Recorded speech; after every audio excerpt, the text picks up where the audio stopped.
ዛሬ ጌታቸው ረዳ ጭንቅላት ውስጥ ይሄ ያለው ጻድቃን ገብረትንሳኤ ውስጥ ያለው ይሄ ነው። ጻድቃን ገብረትንሳኤና መለስ ተጣልተው ጻድቃን ገብረትንሳኤን ከስልጣን አውርዶ ወደ ሳሙራይኑ ሲያስቀየረው ይሄው በኤርትራ ላይ ባላቸው ቆም። ይሄ ደግሞ ሂስቶሪካል ነው። ይሄ ነው አየህ፣ አሁን ጸቡ ይሄ ነው። እነ ደብረጽዮን ደግሞ ወደ ስልጣን ለመምጣት ከነጻድቃን በተቃራኒ ከቆሙ ኃይሎች ጋር እንሰራለን ብለው ነው የሚያስቡት። አንደኛው ደግሞ ኤርትራ ኃይል ዞሮ ይመጣል። እሺ ምናልባት ታሪኩ የተዛባ ከሆነ በሚቀጥለው እናስተካክላለን። እኔ እስከማውቀው አራቅም ሌሎችም ሀየሎ አራ የተገደለው አብርሃም ወልዴ ባለበት አህመድ ነው መሀመድ የተባለ አንዳንዴ አፌን እየበላኝ ሳወራ አንዳንዴ ለራሴ አፍራለሁ። ስለ ደርግ ሳወራ ስለ እኛ ትላንት በተከሰተው ነገር ማንግባባ ህዝቦች ነው። አሁን ስለ አፄ ዮሐንስ፣ ስለ ሚኒሊክ፣ ስለ ተፈሪ መኮንን፣ ስለ ደርግ ይቅርና የሰሜኑን ጦርነት ማጀመሩ ብላችሁ ቀን ሙሉ መሽቶ እስኪነጋ ድረስ አንግባባም። ግማሹ የሰሜን ህዝብ ስለተመታ ነው ይላል፣ ግማሹ ጦርነቱን የጀመረው ራሱ ብልጽግና ነው ይላል፣ ግማሹ ራሱ ቲፒኤልኤፍ ነው ይላል። እንዲህ ያለን ህዝቦች ነው እኛ። ሊጸለይልን የሚገባ ህዝቦች ነው። ወደኋላ ደግሞ ሄደ 50 ዓመት ደግሞ ይማጅን ማንም የሚቀበል የለም። ዛሬ ሁሉም ብሔርተኛ የየራሱ ትርክት በኪሱ ይዞ ነው የሚሄደው። አሁን በጌታቸው ረዳ ኢንተርቪው እንኳን ማንስማማ ህዝቦች ነን። ባንዳ ሆኖ ነው የሚላለ ኖ ባንዳ ሆኖ አይደለም፣ ለትግራይ ህዝብ አስበው ነው የሚላለ። ስለዚህ እንዲህ ያለ ነገር ውስጥ የገባን ህዝቦች ስለሆንን ያሁኑ ፕሬዘንት ታይም ላይ ያለውን ፕሬዘንቴሽን የተጠቀምን ያሁኑን ብንተነትን ሞሮፌ ፓስት ላይ እንትናኑን ለማለት ያሉ እንትን ውስጥ እንገባለን። ፓስት ውስጥ ስትገቡ መውጫ አጣ አዙሪት ውስጥ ነው የምንከቱል። ስለዚህ ወቅታዊን ሁኔታ ለእናንተ የሚጠቅማቸው ወቅታዊን ሁኔታ መትንተን ነው የሚሆኑ ብዬ ማስብ።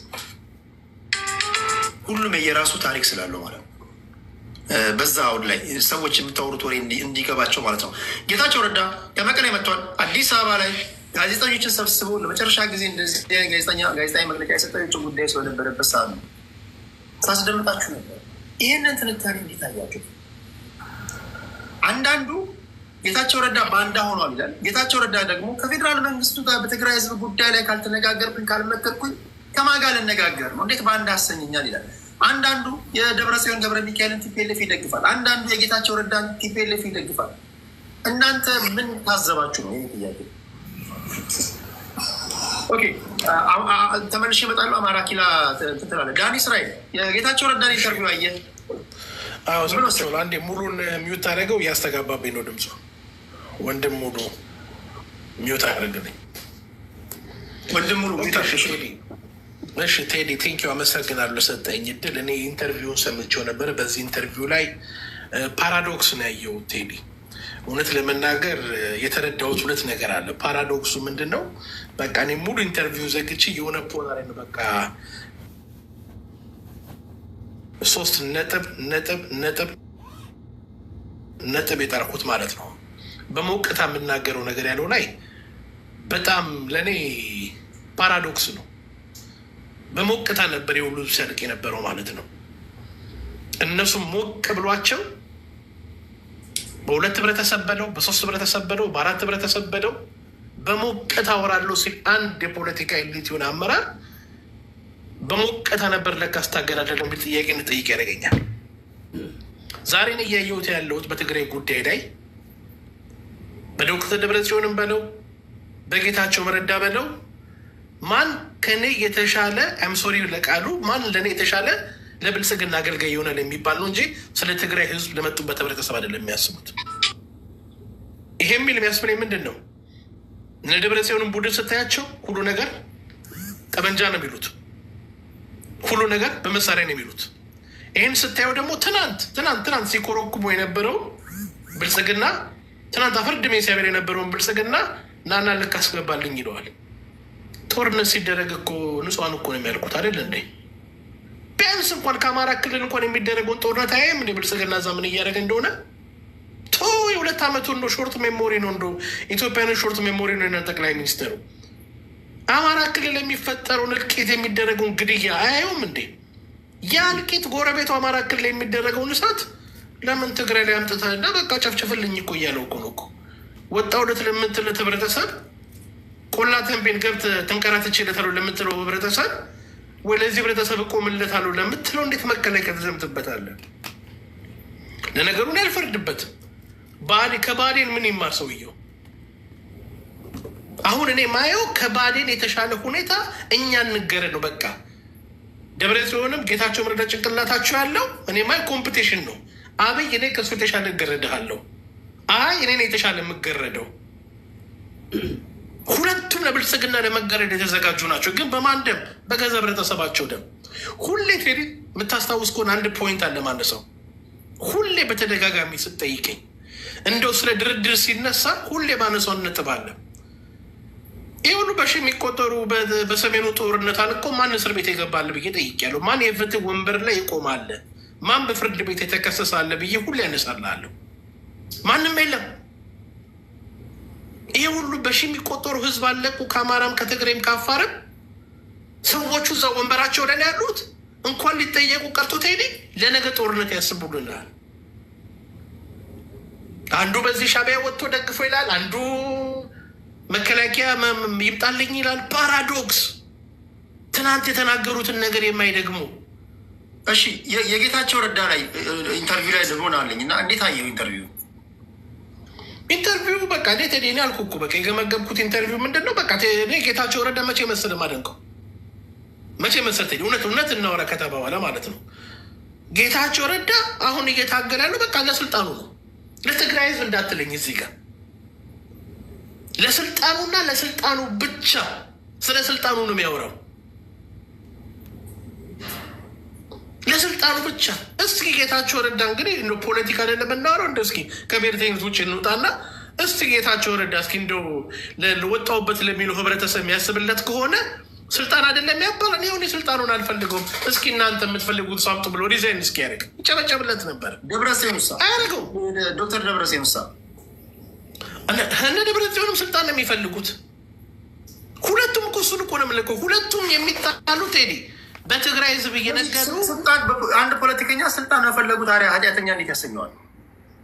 አዎ ስልጣን ታዲያ የምትፈልጉ አንተ በህብረተሰብ ደም ላይ ቆመ ነው እንደ የምትፈልገው? ህብረተሰብን ለጦርነት እየጋበዝክ ነው እንዴ? ስልጣን መፈለግ ይሄ ያለ ነው።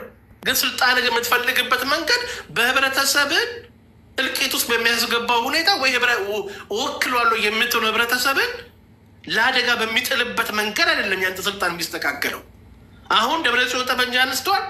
ጌታቸው ረዳ መከላከያ ግባልኝ ይለዋል። ጌታቸው ረዳ መከላከያ ገባለት፣ ያ ደግሞ የሚያስገባውን ያስገባል። በዚህ መካከል ማንም ያልቀው በመቶ ሺህ የሚቆጠር ንጹህ ያልቃሉ። ከዛስ ድጋሚ ደግሞ የናይሮቢ ስምምነት ይባላል። ድጋሚ ጌታቸው ረዳ ደብረጽዮንም ማዕከላዊ መንግስቱ አብሮ ይቀመጣሉ። በመካከል ላይ ማን ተጎዳ? የድሃ ልጅ የሞተ ልጅ ተጎዳ። ስለዚህ ስልጣን ማማ የሚሆነው በንጹሐን ሞት ላይ አይደለም፣ በድሃ ሞት ላይ አይደለም። ወጣውለት የምትልበት አለብህ ግዱ ነው ያቸው። ለነገሩ 27 ዓመት በኢትዮጵያ ህዝብ ላይ ደም ነገዱ። አሁን ደግሞ እየቀራቸው የራሳቸው ህብረተሰብ ነው። 1 ሚሊዮን የትግራይ ህዝብን አስበሉ።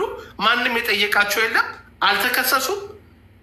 ከሳሽ የላቸውም፣ ጠያቂ የላቸውም። ቋዴት ከሳሽ የላቸውም፣ ጠያቂ የላቸውም። ሰው ምን አገባን ነው በቃ አለቀ።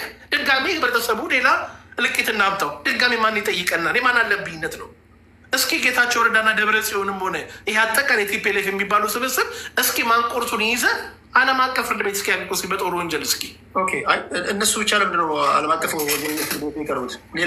ባህሌኖች ኦህዴዶች ሄዴኖች ምንድነው ሲሰሩ የነበሩት? ኦፍኮርስ ይሄማ ምንም ጥያቄ ነው ቴዲ። ጀስት ስለነሱ ለምናወረው ነው። ማንም ሰው በዛ በጦር የተሳተፈ በሙሉ ኦፍኮርስ ብልጽግና የተባለ መጠየቅ አለበት።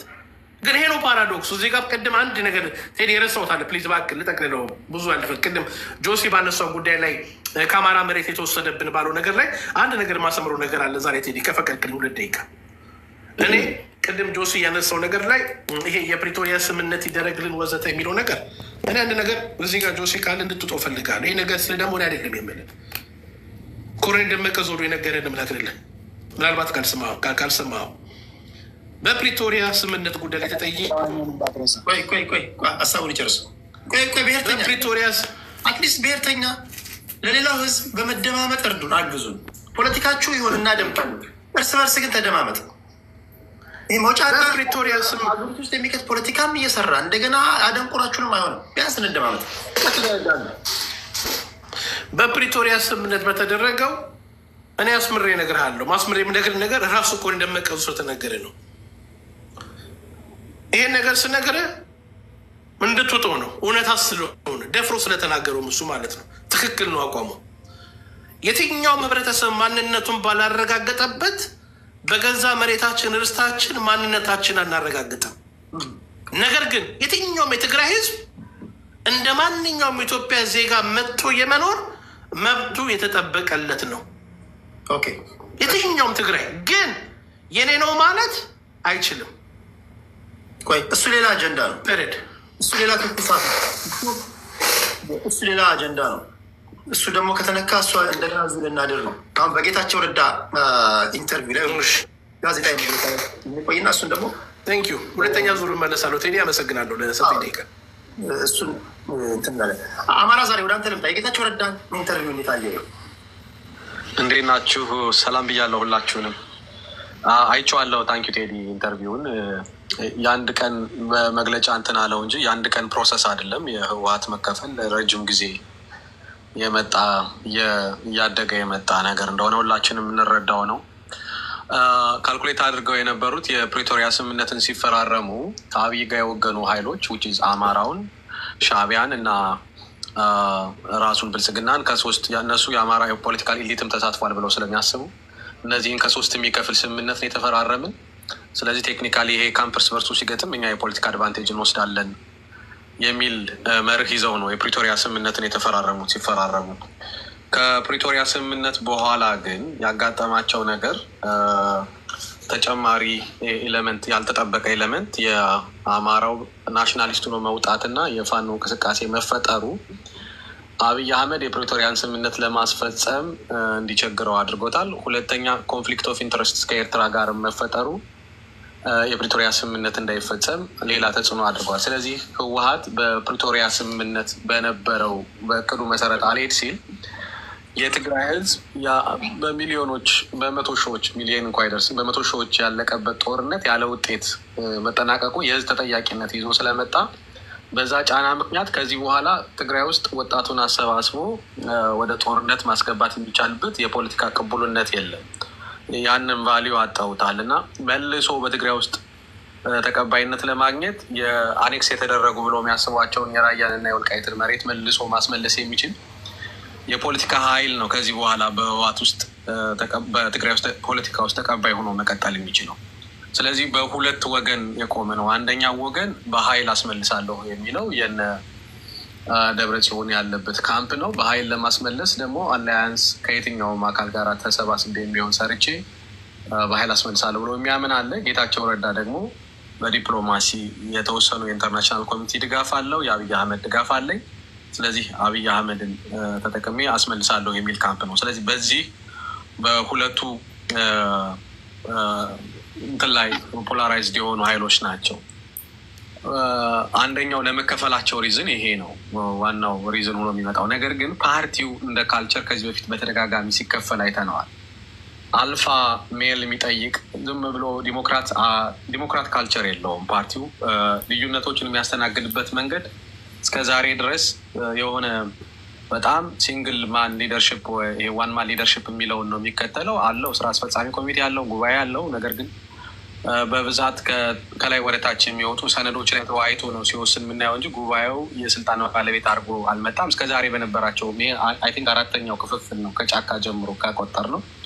በአራቱም ክፍፍል በኃይል ሲጠፋፉ ወይም የሆኑ ሰዎች ሲሰናበቱ ነው ያየናቸው እና ይሄ ደግሞ በብዛት የሚመጣው ጠንካራ መሪ በማይኖርበት ጊዜና እኩል አቅም ያላቸው ተገዳዳሪ ኃይሎች ሲመጡ ነው ህወሓት ውስጥ እንዲህ አይነት ችግር የሚመጣውና ፍጹም የፓርቲ ካልቸሩ አሁን ለገጠማቸው ችግር ለመውጣት ስትራቴጂክ ራሳቸውን የገመገሙት ላይም ሰምታችሁ ከሆነ ስትራቴጂክ ሊደር አጠናል ያሉት። ከዛ በኋላ ስትራቴጂክ ሊደር ካጣ ተግባብተህ የምትሰራበት ወይም ስትራቴጂካል ኦብጀክቲቭ ማስቀመጥ፣ ለዛ ደግሞ ስትራቴጂክ የሆኑ ሶሉሽኖች ማስቀመጥ አትችልም። ሰው የተለያየ ሁለት ሰነድ አዘጋጅተው መፍትሄው ላይ ሲመጣ ግን ተመሳሳይ ሰነድ ነው ከሞላ ጎደል ሰነድ አዘጋጅተው ነበር። እንዴት እንደሚፈቱት ይህን ችግር አይታችሁት ሊሆን ይችላል። ጌታቸው ረዳ ቡድን አንድ ሰነድ አዘጋጅቶ ነበር፣ የደብረጽዮን ቡድን አንድ ሰነድ አዘጋጅቶ ነበር።